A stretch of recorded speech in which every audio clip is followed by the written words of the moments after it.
something that you said in the clip that we just showed, that you yourself have had homicidal thoughts. Do you still have homicidal thoughts, or is that a period in your life? That was a long time ago, and I'm thankful I didn't. Hey guys, welcome back. I'm Carissa. And I'm Christian, and this is A Lot in Common. Sister, did you see the Victor Marx interview? Yes, I did. Oh my gosh. Crazy stuff. It was wild. Yeah. How do you think he came in? I think he came in expecting to manipulate Candace Owens a little bit more than he was able to. He couldn't grab her, which was awesome. I loved how she took control of the situation and said, you know what? No, you're on my show. I'm going to tell you how this goes. Yes. You can answer some questions or not. And so she did an amazing job, but he really showed who he is, which is a total psychopath, bipolar, crazy guy, allegedly. Yeah, he's very, very creepy. Yeah. He gives off the worst vibes, especially in the beginning of the video. He really, really showed his true colors in the beginning, and I feel like he did a video after showing. I'll play it, but there's a video of him after the interview, and it shows like 7 people behind him the whole time that he was recording. And so in the very beginning, he was sitting there like came in hot, very hot and very intense and very, very narcissistic, douchey, controlling, right? Definitely and then douchey. He calmed down a little. And I think his people behind the screen were telling him, like, calm down, you know? Don't seem homicidal, because you are. Right. Don't let them know who you really are. Right. So go ahead and play the beginning of this, and let's see if you guys didn't see it, you've got to check it out. It's kind of hard to get through, but you got to see the demon in him and being exposed at least a little bit. If you know what you're looking for, you'll know he's evil. But we'll go ahead and play the beginning of the interview when he gets a little crazy. Yeah. When he shows his true colors. Victor Marx, welcome to the Candace Show. How are you doing? I'm doing good, Candace.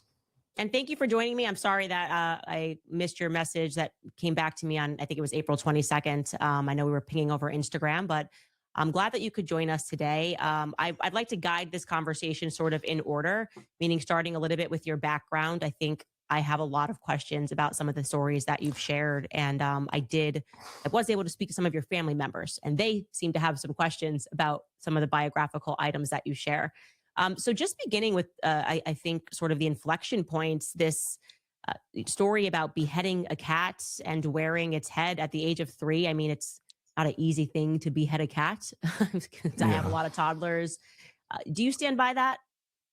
Well, let's start with, I think, what's most relevant right now are the latest accusations by your last guest, Corby, which is, I think, what brought us together on this whole issue.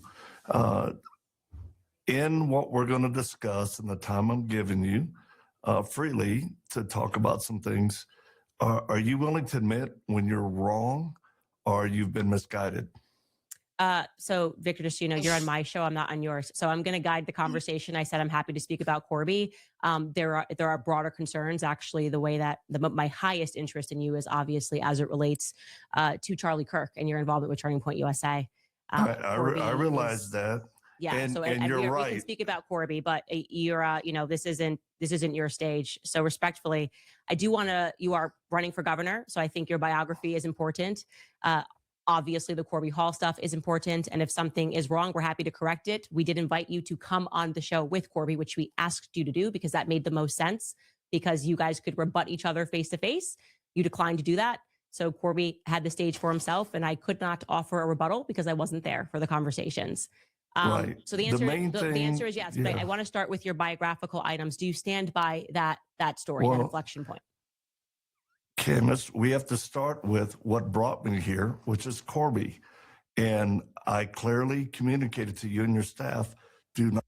The thing that creeps me out the most about all this is how obsessed he is with Corby, right? Yeah. Because Corby's the one that went on her show and he exposed him for everything. And then you had Victor Marx sitting there, that video of him saying that Corby is he's homicidal and he's threatening to kill Victor Marx. Mm-hmm. That's very coincidental that the guy who's saying that you're homicidal and you're crazy and psycho and scary, the one that says that you're saying that he's homicidal and wanting to kill you. Yeah. Also, another interesting about Corby is on Coach Colin this morning, Corby was in the chat. And Corby was also, I guess, speaks with Coach Colin. Like they have each other's numbers. And so it's interesting that Corby is totally wanted by the FBI for wanting to kill Victor Marx, but then he's live streaming and chatting during one of Coach's lives. Right. Yeah, he's just making up false accusations about Corby. And honestly, why, if he's so interested about addressing Corby, why wouldn't he address Corby directly on the show? That was his opportunity to address Corby, is when she invited him on with Corby. Right. And so it's kind of crazy that he keeps referring back to that. It's like, no, she's like, I gave you your opportunity already for that. Yeah. Tell me about who you are, you homicidal freak. Yeah. Not have him on, do your research, because he's unstable. And the very person that platformed him for you, Corey, has filled out a statement both with local authorities and FBI that he is homicidal, and he told her and her husband that he had plans to kill me, and she felt responsible for it being fueled.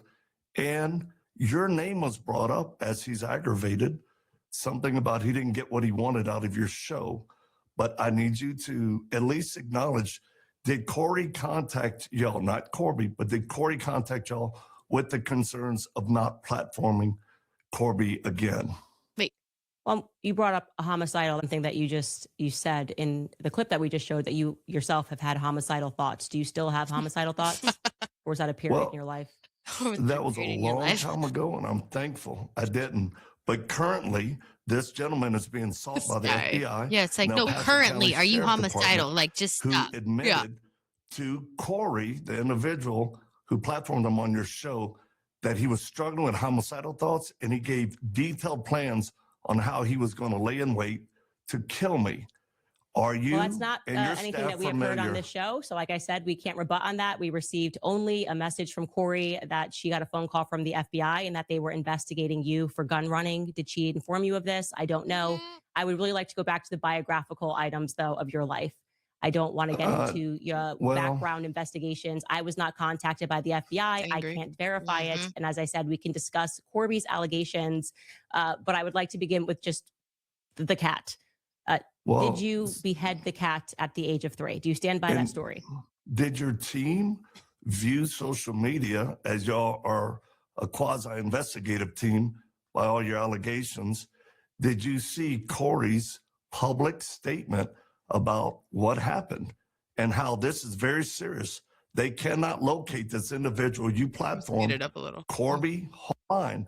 We're talking about a homicidal individual who has threatened to kill me, and your name was brought up in this. I have answered your question. I have not seen it, so I cannot have a conversation with you about that. What I can have a conversation with you about is the statements that you have publicly made since you are joining the show.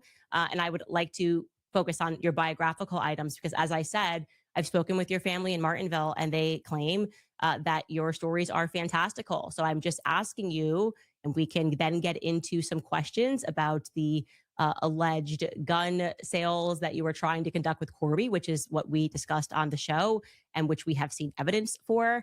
I cannot speak to you about a report that I have not seen that you claim is happening. And I would like to just kind of get you focused here because you're running for governor. And I don't think that Corby Hall is going to be your number one issue. Thank you. Corby is my number one issue right now. You know why he's his number one issue? Yeah. Because he's the one that originally started exposing him. I would call that an issue too, Victor Marx. He is definitely your biggest issue because he exposed who you are. Mm-hmm. And now you're making up some bull. Yeah. So. Yeah, I mean, honestly, Victor Marx is, if you were to just watch this interview face value, you'd be like, what's wrong with this guy? He's just a normal older dude. Yeah. You know, who cares? Seems he's just trying to save people, you know? But whenever you look at the accusations against him, like there was allegedly a girl that was trafficked and he saved her from that. And then she comes around and says that he actually was molesting her after he saved her from trafficking. So it is very interesting, the allegations that are all surrounding him. Yeah. He's that kind of crazy that he believes the character he's in. Yeah. Like right now he believes that he's like this good guy and he plays this character so well, and then he goes home and he's a different character. Right. And then he goes somewhere else and he's a different guy. I bet you he has probably 7 different characters that live inside of him. He seems like that kind of guy. Right. He does seem like that kind of guy. His sister has allegations against him saying that he was abusive to his sister. And so that's kind of allegedly. Yeah, there's lots of allegations with this guy. There's lots of past weird stuff. And it's just, all these people that are surrounding themselves around TPUSA Faith are shady characters. And I don't think that Charlie Kirk would be approving of these people. No, and you know what's really scary is he made that retooling prayer that he does on the people. Yeah. It's like trying to get the demons out of them, right? Yeah. And he supposedly did that on Charlie Kirk.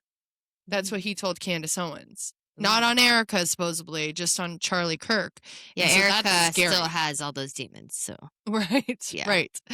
But I mean, this guy's scary all around. Also, people are saying that it was really interesting that whenever he said that he texted Erica Kirk right after Charlie Kirk had been assassinated, he texted her right away and he said, "Don't worry, they aren't coming for you. They only wanted Charlie." So people are really confused about that because we're like, well, how did you know? That's a kind of a weird thing to say because in reality, if you didn't know anything about the or the assassination, how do you know they're not coming after multiple people? They could have been coming after the president still. They could have been coming after his wife. They could have been coming after anybody. How do you know that they were only coming after Charlie? Yeah, he's definitely given the vibes that he knew something that others didn't know about the assassination. Right. Yeah. Apparently he's buddy with Brian Harpool, which is Makes sense. The security detail for Charlie Kirk. That's Erica Kirk still has around, right? Yeah. Like the security detail. I mean, you can't forget the basic facts of this thing. So the security detail that failed to protect Charlie from his assassination is still around protecting Erica. Right.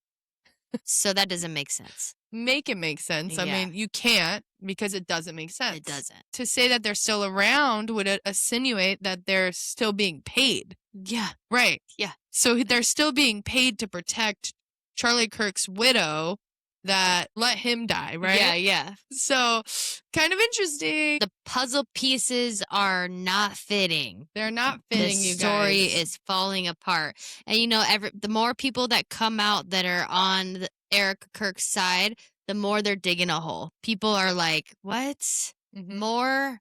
Like, seriously, you guys, just stay put away if you're trying to succeed at anything, because the more you come out, the more your truth gets exposed. Yeah, and also, but it's hard for them because anybody that seems to be associated with Erica Kirk is just a bad person. That's what it seems like. Yeah, so it's like they can't because they're just the worst. Yeah. They're like allegedly trafficking and not just people, but guns and all this stuff. So too many trafficking allegations in one circle of people, okay? Yeah. Come on. That's not normal. Whether or not they try to make you think it is, like, come on. That's not normal. It's not normal, you guys. That's all for this video, guys. Make sure to like, share, and subscribe. It really helps the channel grow. Also, make sure to leave a comment down below. Remember to follow us on Patreon or Spreaker to get our uncensored, uncut, unredacted full videos with exclusive content coming soon for our members. And remember, we have a lot more in common than they want you to think.